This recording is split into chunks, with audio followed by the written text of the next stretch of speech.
The point is, the first time in the history of the International Film Festival of India, we are having major OTT players coming in and participating. They are Netflix, Amazon, Z5, Viacom, and all of the major players. So what are they going to do? They're going to have their releases. They're going to be a part of master classes. They are going to get their celebrities across. So it's going to be a perfect Jugalbandi as far as the 52nd IFFI is concerned, where we will see the 52nd, we will see the OTT platforms in full force. So that is the second point. Just for statistical mention, 148 films from about 73 countries. We are also having the BRICS Film Festival on the sidelines of IFFI, 5 major BRICS nations. So we have a special package for that. We have already announced in the past the 2 major, rather global cinematic giants who are going to be the recipients of the first Satyajit Ray Centenary Award, Esteban Zabo and Martin Scorsese. So they will be conferred the award this year at IFFI. Unfortunately, they will not be present, but we are getting video messages from both of these icons who are recognized globally to come and talk about their acceptance as far as the award is concerned. We have the Indian official Oscar nomination, whose Hunger, directed by debutant Vinu Tharaj, will be shown as this year's part of the Indian panorama. Again, coming back to statistics for the interest of all, we have about 12 world premieres, we have about 7 international premieres, 12 world premieres, 7 international premieres, 26 Asia premieres, and we have about 64 India premieres. This is one aspect of what we wanted to tell you. This time, IFFI received a record of 624 films from 95 countries. Last year we had received films from about 69 countries. So that shows the kind of popularity that we have had as far as cinema is concerned. The feature film in the Indian panorama section, it's appeared, but I just wanted to do a quick recall for all colleagues here. It's the feature film Simkhor, a Dimasa language film directed by Aimee Barua, the first ever film made in Dimasa, dialect from Assam. So that is one part of the bandwidth that we have. Non-feature film is Ved, the Visionary, directed by Rajiv Prakash. That constitutes there. The opening film is The King of All the World, directed by Carlos Saura. So that is the opening film, which will be screened on the 20th at Inox. Unfortunately, Kala Academy is not with us, but hopefully next time we'll have it in a more grand and splendor kind of situation. And Kala Academy has been very close as far as IFFI is concerned. It's one of those iconic monuments which we offer to delegates who visit IFFI every year. That's one part.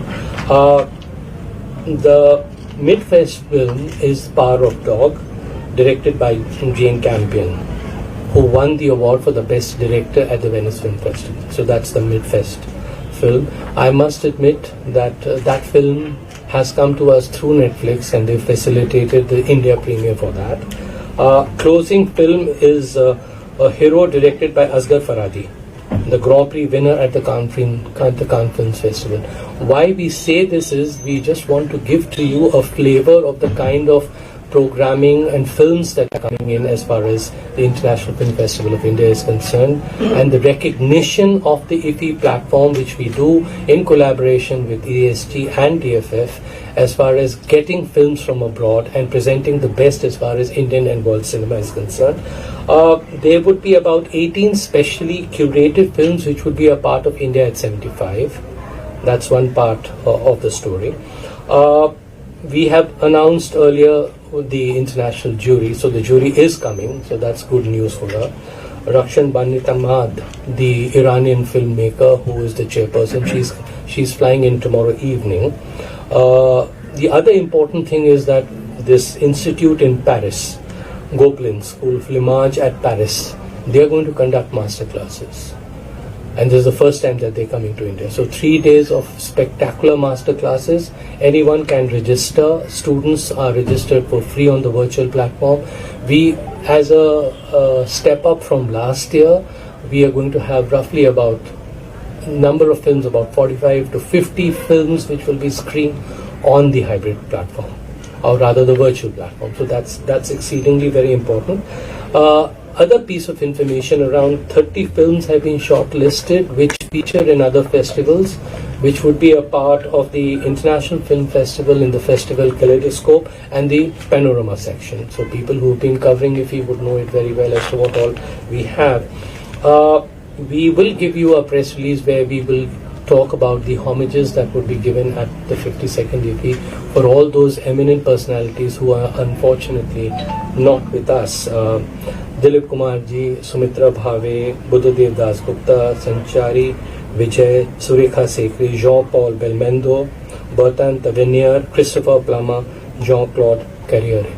And special segment just for interest of everyone out here, we have a special package on as a tribute to the iconic Bond, James Bond, Sean Connery. So that is there, and one of his most, films which every generation loves to watch is Goldfinger. So that would also be there. Before I end, I just want to highlight one important aspect, is that the Honorable Minister had taken the initiative of connecting generations, film buffs, film artists, film followers, students of cinema on an initiative called Creative Minds, 75 Creative Minds. So this was an idea which was floated by the Honorable Minister, where what we've done is that we have, and I'm sure you've read about it, it's been publicized fairly well on social media, we invited applications from all over India to be a part of IFFI. So you have to be there. The protocol is there, so I'm sure you look it up. It's not, let me not waste your time. You had to be under 35 years of age, and there were identified segments as far as social media, as far as filmmaking was concerned, the film verticals. And we have been overwhelmed by the kind of response that we have received from the length and breadth of the country. It has never been done. So this was the first time this was done. We received over 400 plus applications, and from across the country people presented, and it was done by a jury which did the preliminary screening, and then we had a grand jury which was headed by the eminent lyricist Mr. Prasan Joshi and film writer. So he, along with the other set of people who were there, it's already been given out in the press, and they were all eminent personalities. And so this set of people who did the first preliminary evaluation, and then the grand jury, as we call it, did that evaluation. And for information, ladies and gentlemen, all 75 young creative minds of Gen Next India, as far as cinema is concerned, are coming over to IFFI for the first time. They will be our guests of DFF and ESG. They will be a part of the opening ceremony. They'll get an opportunity to meet anyone and everyone who's available. They would be putting in their effort to interact with the masters of cinema, who will be present as far as master classes and in conversation series are concerned, which we are putting together beginning 21st. So that gives them an opportunity to interact, interface, understand, and take the way forward. So that is one very, very critical high point as far as IFFI is concerned, because these 75 young minds who have been invited are people who represent the cinema of the next generation. And that was one idea which the Honorable Minister had, that he intended to take the power of youth in cinema forward. So this is the first edition that we are doing it, and we are absolutely overwhelmed with the kind of response that we have seen.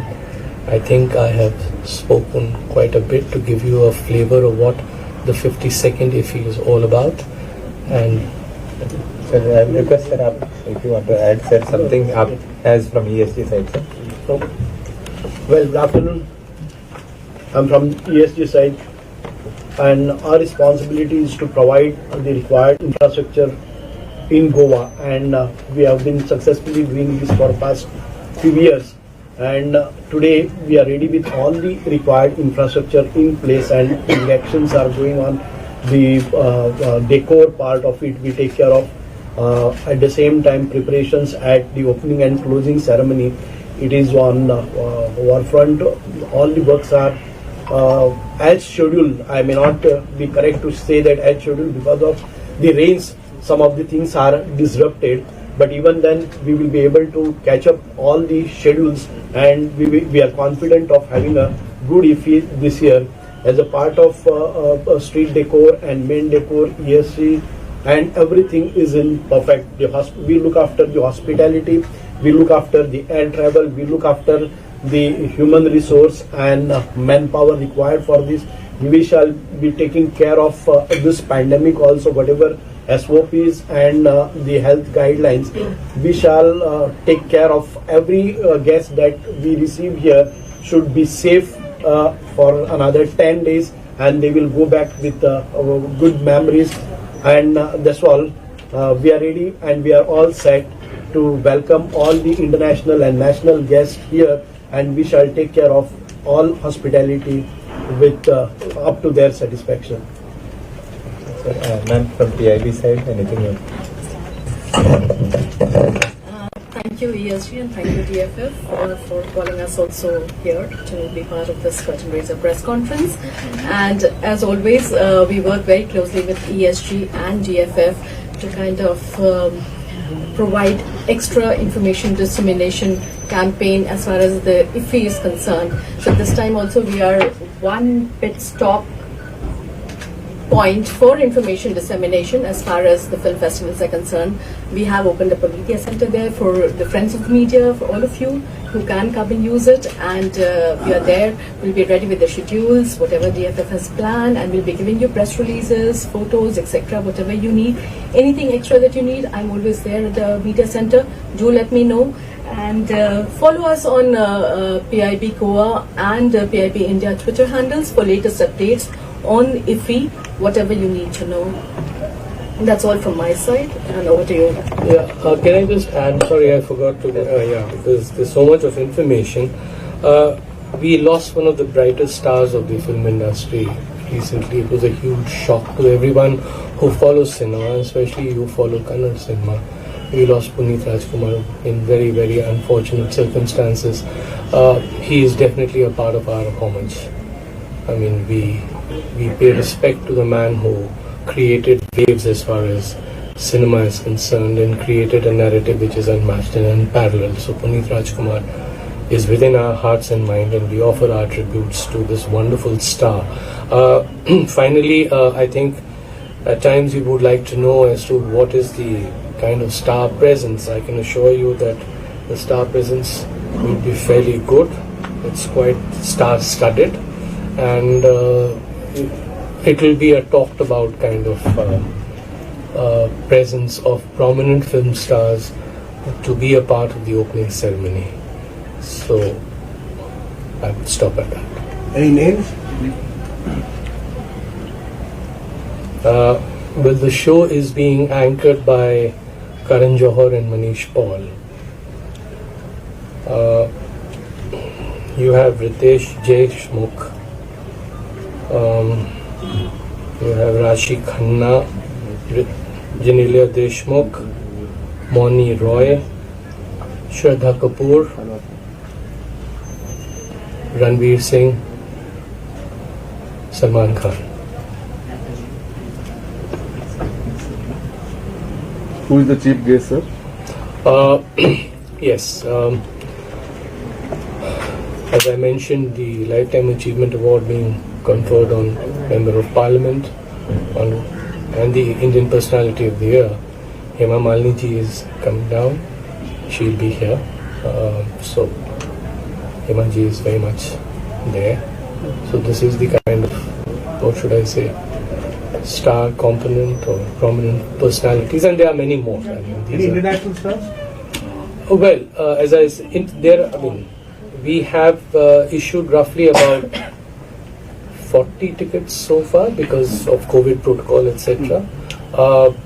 We are getting the jury Our jury, all of them are going to be physically present, excepting one who had to back out from England because of some personal commitment. The chairperson is flying in. She's coming to India for the first time. Who's an icon in cinema from Iran, as I mentioned her name, and the other members of the jury. There are quite a few stars. We'll give you the names. We'll give it out. So about 12 of them are coming around the opening ceremony. What's happened is because of the clearance of visas, in the second half of the festival, from 24th to 28th, that is when they will be available, because of COVID protocols, etc. And those things we can't avoid. But yes, we are quite enthused by the response. We roughly had about 80 odd confirmations for people wanting to come to India for IFFI, and we've issued roughly about 40 to 42 tickets. I mean, I just going by memory jogging that this is what it is. And then, so let's see. We have I mean, it's a good combination. So, thank you, sir. As you have got the briefing, but basically we all have to understand that we are slowly, so 51st IFFI was just post-COVID, but we still had a COVID wave after that.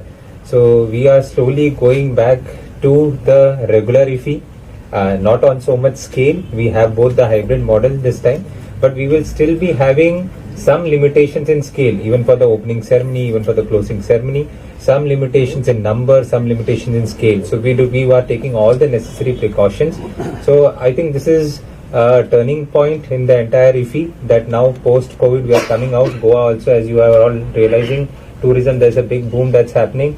So this is the step in the right direction. We are moving towards normalcy, but we should also consider the fact that it will not be completely on the scale that it was going to be previously. So some restrictions would absolutely be there. How many delegates? So delegate registration, we have received around now 3,000 applications, and we can say that around 2,000 we have confirmed. So we also want to request all, basically we have to take it in a baby step. So we are going to become bigger than 51st this time, and then we will take it as we see forward, and next time it can come back to complete normalcy. So which are the OTT platforms you have? I mentioned that to you, perhaps. Amazon Prime, Netflix, Sony is there, Z5. All of them, all of them are there. What they have done is that they've distributed it over a period of time. It has come out earlier in the PIB press releases as to who's doing what. So there are releases that would be there first time. Family Man is going to have a masterclass. Oh yeah. So we must recognize, so you must recognize. So if he is also changing with the times, realizing that OTT is the future, but it's not competing with theatre and cinema per se, the experience of cinema. So I think it's exclusive. Maybe it may be eating into cable per se, but the experience of cinema, the magic of cinema, I think coming at the festival, I think it's complementary, and it's wonderful that all these OTT platforms are here and coming together with IFFI. I think they recognize that there is enough space for both to be together. Can you share any other highlights of master classes? Well, if you want details, I'll give it to you. We can release the details. As press release, otherwise it would. We'll give you the details. You see, because we have quite a big list. We're running about 20 pages. You see. So I have a lot of info. We'll be showing some press releases. So.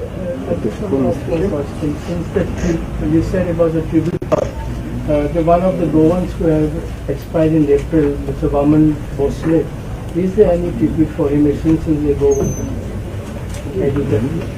Well, sir, you have flagged this to us. I mean, I'm sure. To reply to you instantly, I think I can just check back and come back to you. Right? Because there's a whole list of the colleges. Yeah. So I have three questions actually. One is regarding international competition. There are three Indian movies this time in the industrial competition section. And the question is always asked why we can't have a neutral jury, because since there is one member from India also. There is another thing. Another question is can I request you to come little in front so that we can Mike? Can you hear what, sir? Can you come a little forward, please? But you got my question, sir? Yeah, you were talking about the international If you jury. can Yeah, why repeat, we can't have a neutral jury is one thing. And are there any science-related film that will be screened during the festival? And that is one request because there is in a homage section. Recently, one of the top film editor passed away from Goa, Vaman Bhosle. Yes, sir. So there has been some request. Is there any chance of it being screened?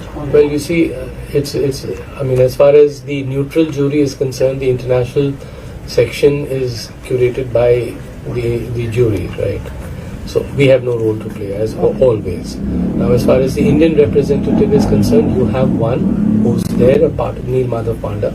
My name is Kalam in Kalikata. He is the person who represents the Indian component of the 5-member jury that we have. And the jury is going to have physical screening. As far as what you just mentioned about the eminent filmmaker from Goa, I'll just check. As far as you're making a request, it should be there. If he's not there, let's be upfront. We would reach out to ESG to give us the volume, the body of work, which is very prominent, eminent, and you could make a suggestion to us. There's no reason why he cannot be included. There's no reason why. And one question you had regarding the science. Is there any science-related film? I'm sure there are. I mean, it would be difficult to mention which film, but I'm sure there would be films which have a science-based theme or narrative. And on another note, you will be aware, Honorable CM has recently, the curtain raiser for the India International Science Festival was also done, which is the premier such festival, which also has a science film festival component built in. That's from 10th to 12th December. So that will also be taking place. Thank you. So what is the budget for this time for The ESG budget or the DFF budget? Both. Okay. So I think it's very early for us to say. We are on the same lines as what was there last year. So I cannot give the exact this thing. We have taken approvals. It was an approximate figure. It will be somewhere around 16 to 18 CR, whatever Government of Goa. But actuals last time, for example, we take budgetary approvals. Our expenditure last time was around 11 to 12. So it will all depend upon the actuals. And what is the ratio? What's the breakup? How much is the DFF? This is the Government of Goa component, the DFF component. No, as far as the Government of India is concerned, there are certain responsibilities which the Government of India does perform, and there are elements which the ESG does. As far as the Government of Government of India is concerned, that we had pitched it to about 9.5 crores, right? But let me tell you, successive years that we have done, whatever kind of allocation that is given, we are able to. I mean, it has not been based on actual. I mean, in terms of the total spend, as Tariq just pointed out, it's based on the actual spend. We need to have an envelope where we don't feel constrained. We are able to get the best as far as the festival is concerned. So, I mean, that's how it is. There is a trend towards decreasing expenditure. Yes, so, absolutely. in fact, if you see the previous editions or this, it even used to go to 25 CR and all. So, even the Government of Goa expenditure has been coming down year-wise. That there has been a trend towards it, more efficiency. And we work together. The responsibilities between DFF and Government of Goa are very well defined. We want to give a good festival also. At the end of the day, it has the status that it enjoys. We have to also ensure that. So that is how we are working, and we are also working to optimize on expenditure.